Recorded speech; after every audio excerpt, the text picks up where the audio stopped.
Assalamualaikum warahmatullahi wabarakatuh.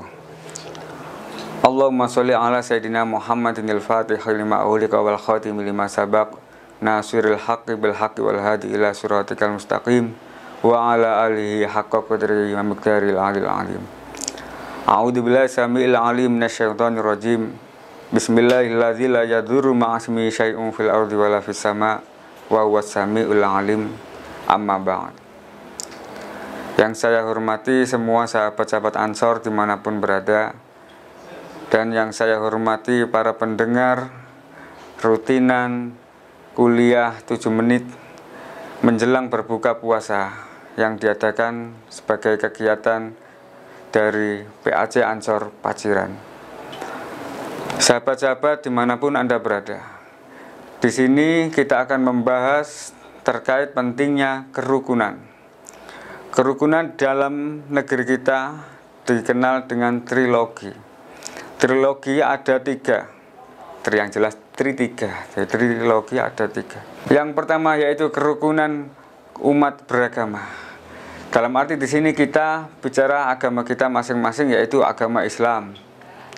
Kita sesama Islam tidak boleh saling menghina. Kita sesama umat Islam tidak boleh saling memprovokasi. Kita sesama umat Islam harus bersatu padu, tidak boleh bercerai-berai. Hal ini apa yang menjadikan kita, landasan kita dalam menjadikan diri kita lebih baik. Contoh misalnya, kita sudah melaksanakan kegiatan Pilpres, kita sudah pernah melaksanakan kegiatan Pilkada, kita sudah melaksanakan kegiatan Pilkades. Apa yang menjadi motivasi kita ketika kita berbeda pandangan, ketika kita berbeda pandangan politik, berbeda pilihan? Apa yang akan terjadi setelahnya? Yaitu kita saling bersatu padu. Kita tidak boleh bercerai-berai. Kita tidak boleh saling menghina. Ini bukan pilihanku, ini adalah pilihanmu. Tidak boleh hal itu terjadi. Ini adalah pilihan kita bersama-sama, yang sudah menjadi pejabat, yang sudah jadi presiden, yang sudah jadi bupati, yang sudah jadi kepala desa. Harus kita dukung bersama-sama. Apa tanggung jawab kita sebagai sesama umat muslim? Kita harus saling mendukung, harus saling bersatu padu. Nah, ini namanya kerukunan umat beragama. Kita sesama muslim tidak boleh bercerai-berai. Berbeda pandangan tidaklah menampik kemungkinan kita saling adanya perbedaan pandangan politik. Tapi tidak cukup di situ. Kita ini adalah negara demokrasi, negara yang bebas memilih, tapi tidak menjadikan semangat kita dalam ukhuwah Islamiyah, yaitu sesama umat Islam saling satu, saling bersatu, saling gotong royong. Ketika ini semua sudah selesai, kita menjadi satu kesatuan utuh, yaitu umat Islam. Itu yang pertama, yaitu kerukunan umat beragama. Kemudian yang kedua, kerukunan antar umat beragama. Indonesia ini ada beberapa agama, yaitu multi agama. Yang pertama agama Islam. Ada yang kedua yaitu agama Kristen Katolik, Kristen Protestan, Hindu, Buddha, dan kepercayaan atau Konghucu. Beberapa agama ini menjadikan kita beragam, menjadikan kita semakin bermakna dalam nilai beribadah. Bagaimana ini bisa terjadi? Yaitu dengan menunjukkan jiwa sosial kita, jiwa memberikan kesempatan kita untuk melakukan ibadah masing-masing. Umat Islam sangat sedikit di Papua, umat Islam sangat sedikit di Maluku. Apa yang terjadi di sana? Di sana masih diberikan kesempatan untuk beribadah oleh umat yang lain. Bagaimana dengan diri kita ketika kita berada di kaum mayoritas, yaitu umat Islam di Lamongan contohnya. Ketika Lamongan menjadi mayoritas umat Islam, kita juga bisa memberi kesempatan beribadah untuk umat yang lain. Kita beri kesempatan untuk melakukan kegiatan sosial untuk umat yang lain. Kita tidak boleh sampai melarang mereka untuk melaksanakan ibadah. Ini adalah poin penting dari situ. Contoh halnya, sebagaimana beberapa bulan kemarin adanya beberapa tempat peribadatan yang dilarang.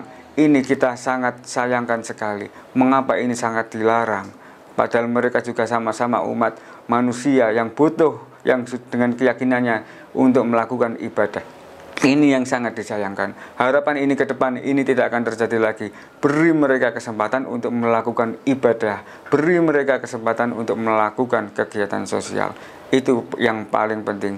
Ini adalah sebagai bukti kerukunan antar umat beragama. Yang ketiga, yaitu kerukunan antar umat beragama dan pemerintah. Indonesia sangat majemuk. Indonesia berbineka tunggal ika, berbeda-beda tetapi tetap satu. Ini sangat penting juga dalam arti di sini peran pemerintah yang harus kita dukung penuh.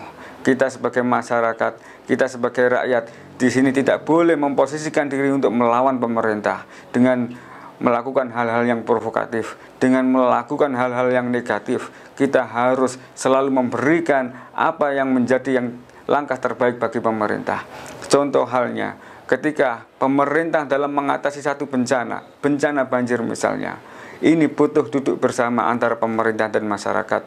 Apa yang menjadi keinginan masyarakat, apa yang menjadi keinginan umat beragama, ini bisa menjadi satu kesatuan utuh dengan pemerintah dalam mengatasi problema banjir. Apa yang menjadi keinginan bersama, ini akan menjadi satu kesatuan yang tidak lagi, sehingga menjadi satu kesatuan utuh dalam melakukan kegiatan keberagaman ini. Satu hal lagi, ketika kita melaksanakan aktivitas yang lainnya, pemerintah memberikan amanat, pemerintah menunjukkan sesuatu yang harus kita lakukan, walaupun sesuatu itu sangat berat. Ini sebelumnya harus didudukkan bersama dulu. Hal ini yang terjadi saat ini, kelangkaan BBM, naiknya harga pertama, kemudian juga hilangnya atau mungkin dari peredaran minyak goreng. Nah, bagaimana peran antar umat beragama ini dengan pemerintah? Ini sangat penting sekali agar kondisi masyarakat ini bisa enak, adem, dan sejuk. Ini pemerintah sangat butuh. Tidak bisa pemerintah meninggalkan umat beragama. Pemerintah tidak bisa meninggalkan sendirian, ataupun umat beragama juga seperti itu. Kita harus memberikan kesempatan pemerintah untuk mengkaji mengapa ini langka, mengapa ini sampai terjadi kelangkaan ini. Ini yang harus kita selesaikan bersama. Ini sebagai bukti kebinekaan tunggal ika, kebinekaan bersama, yaitu keberagaman antar umat beragama. Kita tidak boleh rasis, yaitu memiliki sifat yang primordial. Jadi ketika ada kulit hitam yang sudah mayoritas di sana, kemudian kita kulit putih, kita minder, kita nggak boleh seperti itu. Kita menghargai, kita harus saling menghormati antar umat beragama, antar umat seagama, juga bersama dengan pemerintah. Hal ini sesuai dengan Quran surat Al-Hujurat ayat 10. Innamal mu'minuna ikhwatum fa aslihu baina akhawaikum wattaqullaha la'allakum turhamun.